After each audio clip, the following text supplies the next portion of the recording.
નમસ્કાર વિદ્યાર્થી મિત્રો, એમજે ટ્યુશન ક્લાસીસમાં ફરીથી તમારા બધાનું હાર્દિક સ્વાગત છે.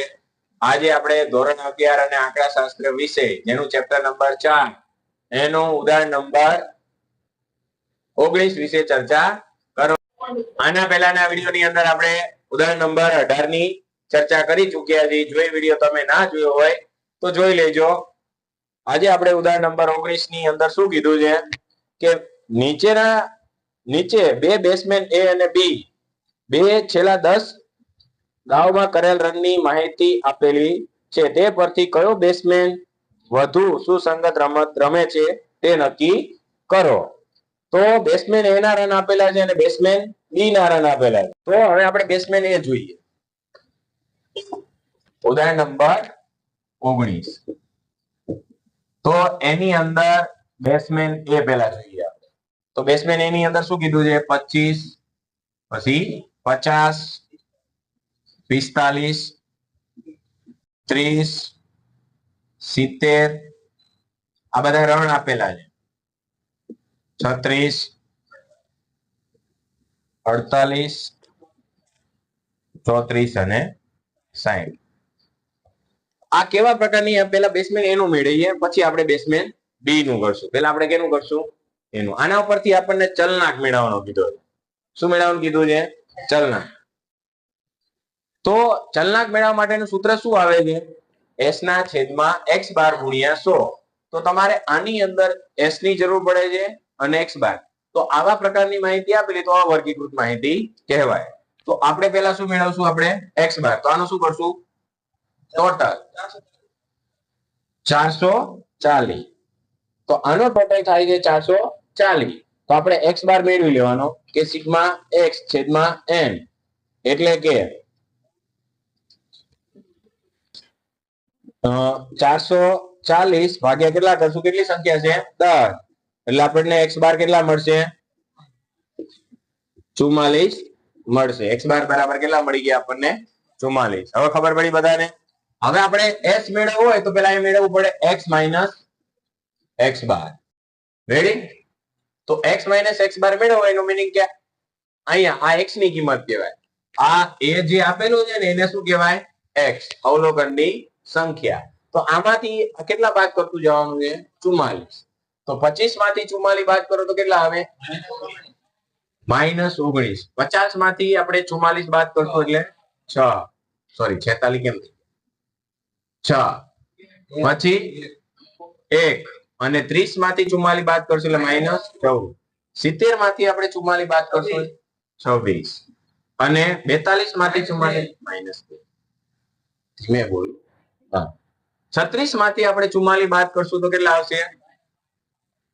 -8.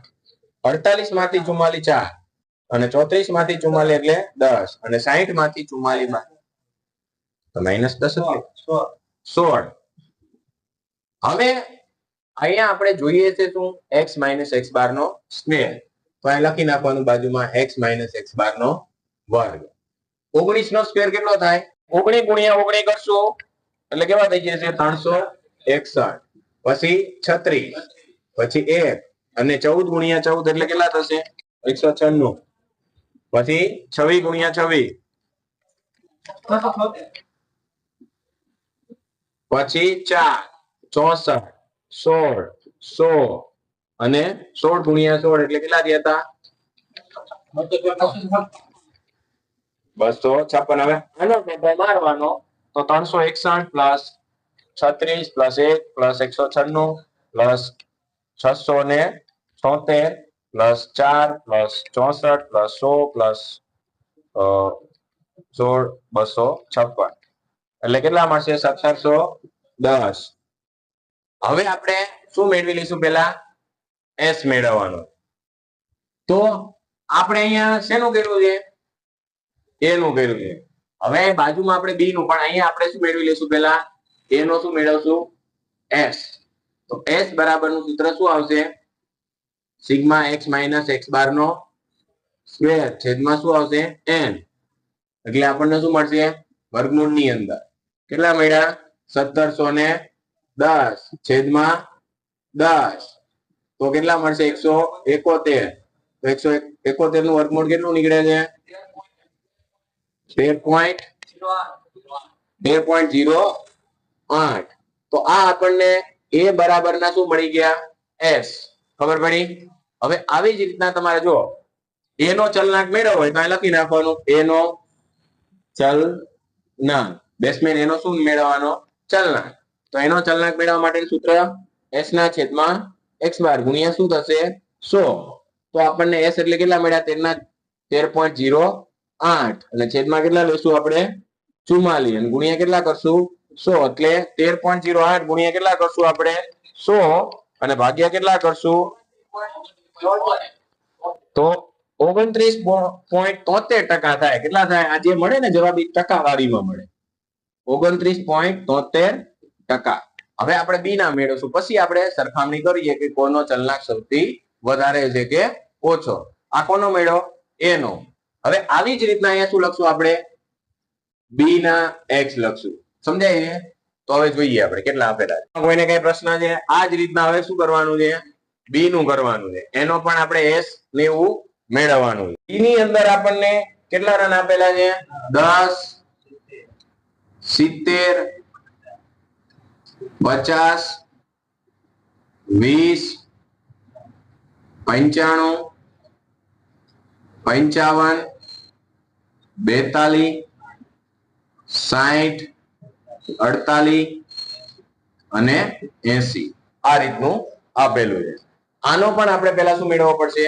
x બાર. સમજાય છે? તો આનો ટોટલ મારો બધા 530. તો 530 મળ્યા. હવે અહીં લખી નાખવાનો બી નો શું લખવાનો છે? x બાર. તો સિગ્મા x છેદમાં n એટલે કેટલા થશે? અહીંયા 530 ભાગ્યા કેટલા કરવાના? 10 એટલે કેટલા મળશે? x બાર બરાબર 53. ખબર પડી બધાને ભાઈ? આ a નું હતું. હવે આપણે શું મેળવીએ છીએ? b નું. હવે અહીંયા આપણે મેળવશું x માઇનસ x બાર. જેમ આમાં મેળવ્યું તો એમ આમાં પણ બધામાંથી કેટલા બાદ કરતું જવાનું? 53. 10 માંથી આપણે 53 બાદ કરશું એટલે માઇનસ 43. પછી 70 માંથી આપણે માઇનસ 53 કરશું એટલે 17 પ્લસ માઇનસ 3 પછી માઇનસ 33 થશે. પછી 95 માંથી આપણે એટલે 42 પછી 55 માંથી એટલે પ્લસ 2 42 માંથી આપણે 53 બાદ કરશું તો કેટલા મળશે? માઇનસ 11. પછી 60 માંથી આપણે પ્લસ 7 અને 48 માંથી આપણે બાદ કરશું માઇનસ 5 અને 80 માંથી આપણે 27. રેડી? ખબર પડી બધા? હવે અહીંયા આપણે મેળવવાનું x માઇનસ x બાર નો સ્ક્વેર એટલે કે 43 ગુણ્યા 43. તો કેટલા થશે? 1849. પછી 17 289 પછી 9 33 ગુણ્યા 33 એટલે 1089 42 ગુણ્યા 42 17 64 4 121 49 25 27 ગુણ્યા 27 એટલે 729. હવે આનો ટોટલ મારો 10 18 49 289 9 10 89 પ્લસ 1764 પ્લસ 4 121 49 25 729 એટલે 5 એટલે કે 59 28 આ મળી ગયા. હવે આપણે બી ના શું મેળવશું? s. તો અહીંયા લખી નાખવાનું બી અને એના શું મેળવીએ છીએ આપણે? s બરાબર નું સૂત્ર કે sigma x x minus x બાર નો સ્ક્વેર છેદમાં n. હવે અહીંયા આપણે 59 28 ભાગ્યા કેટલા કરશું? 10 એટલે કે કેટલા મળશે આપણને? 592.8. એનું વર્ગમૂળ કાઢીએ એટલે કેટલા મળશે આપણને? 23.62. 24.35. હવે આપણે આનો મેળવશું બી નો ચલનાંક. તો એના માટેનું સૂત્ર s ના છેદમાં x બાર ગુણ્યા 100. તો 24.35 ભાગ્યા 53 ગુણ્યા કેટલા કરવાના 100. તો 45.94%. તો કોનો ચલનાંક વધારે છે? બેસમેન બી નો ચલનાંક. હવે આપણે ઉદાહરણ નંબર 20 વિશે ચર્ચા કરીએ. તો ઉદાહરણ નંબર 20 ની અંદર તમને કીધું છે કે નીચે બે ફેક્ટરીઓના બે કામદાર વિશેની માહિતી આપેલી છે. આગળના દાખલાની અંદર જેનો ચલનાંક સૌથી ઓછો હોય ને એ સુસંગત છે. આપણે મિસ્ટેક થઈ ગઈ હતી, પણ જેનો ચલનાંક સૌથી ઓછો હોય ને, સમજાય છે, એ શું છે? વધુ સુસંગત કહેવાય. સમજાય છે? તો આપણે જે પહેલો દાખલો હતો ને, પહેલું ઉદાહરણ કયું હતું 19 નું, એમાં એ શું હતો? વધારે સુસંગત, કારણ કે એનો ચલનાંક શું હતો? ઓછો, એટલે કે સ્થિર માપ છે. સમજાય છે? હવે અહીંયા ધ્યાન. તો અહીંયા વિગત કામદાર એ અને કામદાર શું આપેલું છે? બી. અને કામ પૂરું કરવા માટે લાગતો સરેરાશ સમય, એટલે એનું મીનિંગ શું આપેલું છે ખબર છે તમને? એ x બાર પહેલાનો આપેલો છે a નો, અને b નો x બાર આપેલો છે. તો અહીં લખી નાખવાનું. આપણે કામદાર એ છે ને, ઉદાહરણ નંબર કેટલામાં હતું? 20. કામદાર એ અને એનો x બાર કેટલો આપેલો છે આપણને? પહેલા 30 આપેલો છે. અહીં બાજુમાં કામદાર શું આપેલો છે? બી. અને એનો આપણને x બાર કેટલો આપેલો છે? જો સરેરાશ કીધું હોય ને, સમજી જ લેવાનું. રકમની અંદર શું આપેલું છે તમને? x બાર. એ તમને સરેરાશ કીધું છે, સરેરાશ સમય. તો અહીં કેટલો આપેલો છે? 25. રકમની અંદર બધી જ વસ્તુ આપી દીધી. હવે તમને એમ કીધું છે પ્રમાણિત વિચલન. એટલે પ્રમાણિત વિચલન એટલે આપણને એનો આપણને કેટલો આપી દીધો છે? S6. અને આનો કેટલો આપી દીધો? S4. તો આપણે પહેલા કોનો મેળવશું? આનો આપણે ચલનાંક મેળવશું, એનો. તો x બાર ના છેદમાં s ના છેદમાં શું આવશે? x બાર ગુણ્યા 100. તો કેટલા કરશું? 6 ભાગ્યા કેટલા કરશું? 30 ગુણ્યા 100, એટલે કેટલા મળશે? 20%. તો આ આપણને a નો મળે છે ચલનાંક, કામદાર a નો. હવે આપણે કેનો મેળવશું? b નો. તો અહીં લખવાનું ચલનાંક બરાબર s ના છેદમાં x બાર ગુણ્યા 100. તો અહીંયા આપણને S4 આપેલા છે, અને 25 ગુણ્યા કેટલા કરશું? 100. એટલે આનો કેટલા મળશે? 16% આપણને મળે છે. તો સૌથી ઓછો કોનો છે? બી. તો સૌથી વધુ સુસંગત કોનું કહેવાય?